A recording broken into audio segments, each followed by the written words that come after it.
Hi, here I am at the Heinz History Museum in downtown Pittsburgh, ready to go inside and analyze their exhibit. So outside of all the elevators, they have what is on each floor. In the elevators, they also have where you can see each exhibit.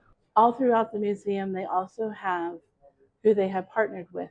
And one partner that they partnered with is RAD, Allegheny Regional Asset District, where Pittsburgh is located.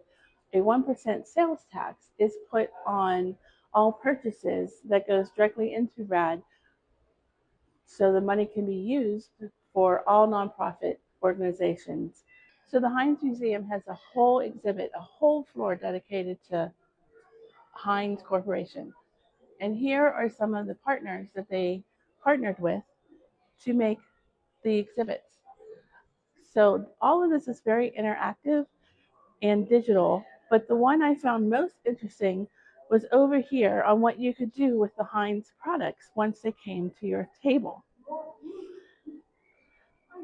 They put plates up here on a table, and then they put a video of the plates, and then they put information on the plates about the Heinz company.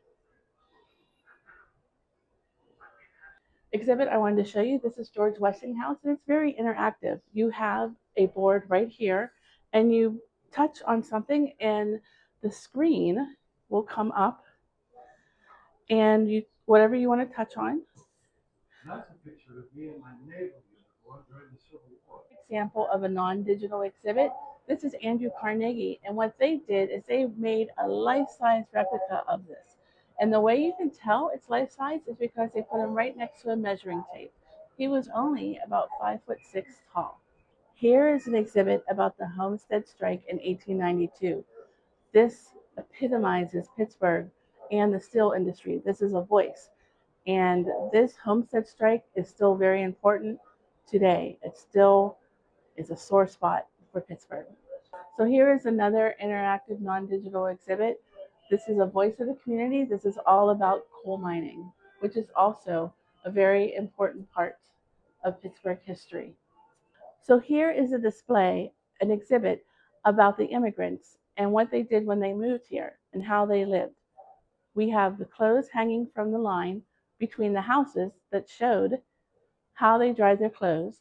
And we have an interactive part of the exhibit where we have a book. You can do many books about how women were treated in the workforce,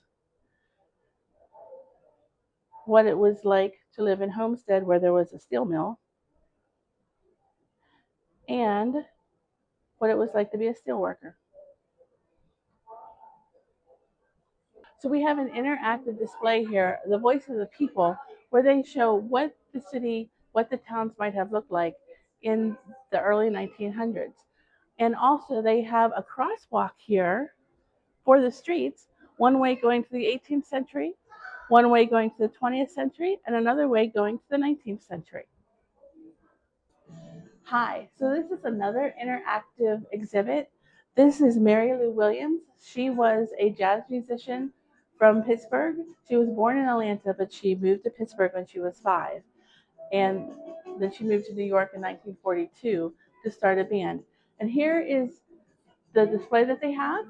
And over here is the picture of her wearing the same dress. So another interactive exhibit that they have that shows voices to a community is how enslaved people were treated during the time of slavery. And they have a life-size boy here, and he has cuts on his wrists. And they also show the chains that enslaved people wore. So here are some non-digital displays. You could read about the history of slavery in Pittsburgh. So here is Martin Delaney. He is a representative of leadership in Pittsburgh. He came to Pittsburgh in 1822, and he started one of the first black newspapers in Pittsburgh, and he eventually went on to medical school. Now, he is lesser known than Andrew Carnegie, but Heinz History Center felt he was important enough, just as important as Andrew Carnegie, to put a full-size statue of him up. and you can hear his speeches overhead. Now, what I would do differently is I would make sure people knew that was his speeches and what he was talking about.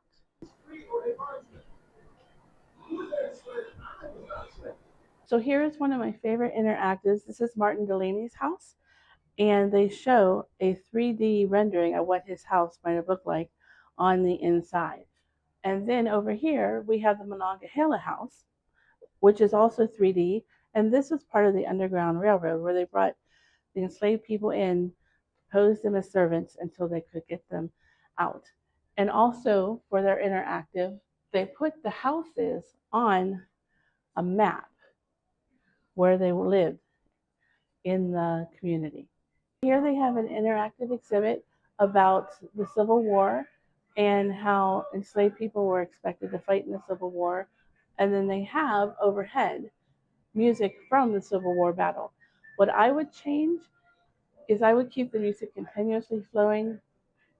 They pause at the end, and we had to wait a few seconds before the music started again.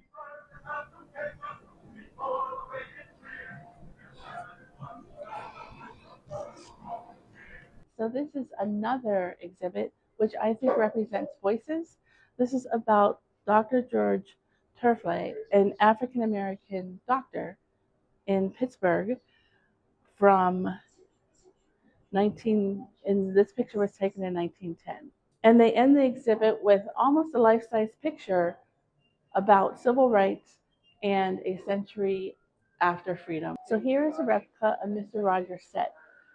Now, a conversation to have might be, what replica of Mr. Rogers' set would you want to do? When he started the show, or the show of the 70s, or the one that we all grew up with?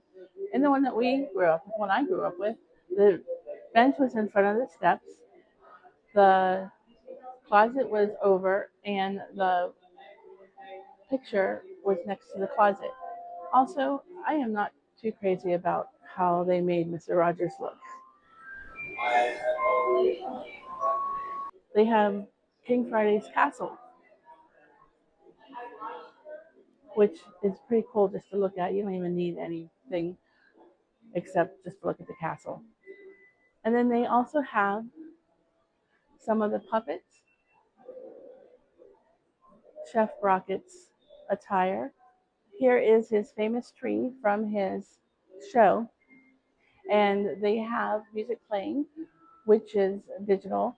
But over here, they have a nice picture of Mr. Rogers' set, but they put this very lovely 1939 Batman Speedster right next to the tree, covering up half of the picture. I would think that they might want to separate the car that has nothing to do with Mr. Rogers from the tree a little bit more. They do represent Pittsburgh's other communities.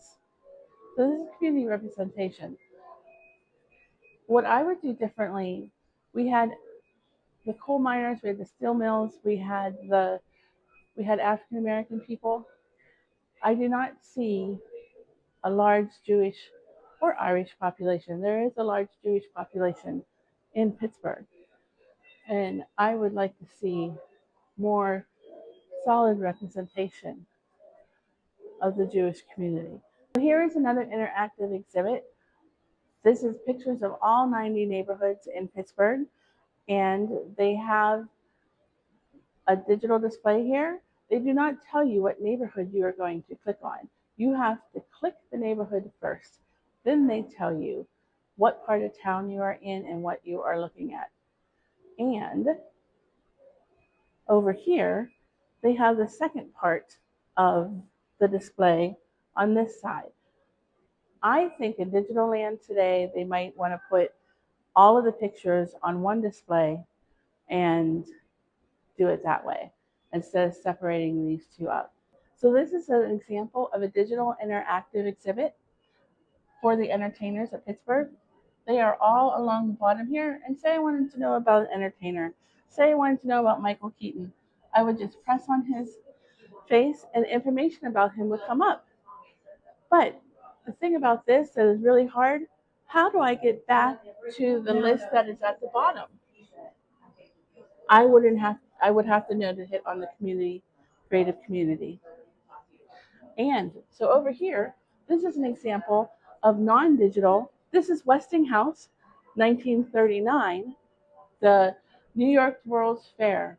This is a 7 foot tall robot that was at the World's Fair from Westinghouse. Heinz history also has how Pittsburgh progressed from the early 1900s to the mid 1900s to the 1960s, 1970s with medical advances and wartime advances.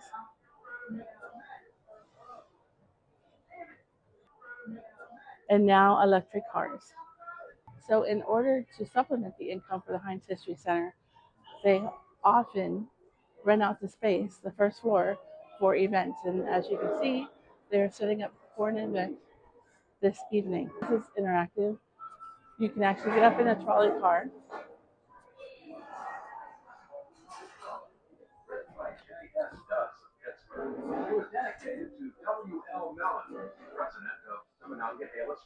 I remember riding these as a child. So the Heinz History Museum is accessible to the outer boroughs of Pittsburgh. It is on a bus line. It is also walking distance from downtown. But in my opinion, it might be a little too costly to go because it is $20 to get in, $20 to park. So for two adults, it is $60 for one day. It is $18 for senior citizens. Students are $11, and youth 17 and under are free. But also, if you have an EBT card, you can get in for $1. The other point that it might not be as accessible is that it is only open till 5 o'clock each day. So if you want to go see the museum and you're working, you would have to go on the weekends.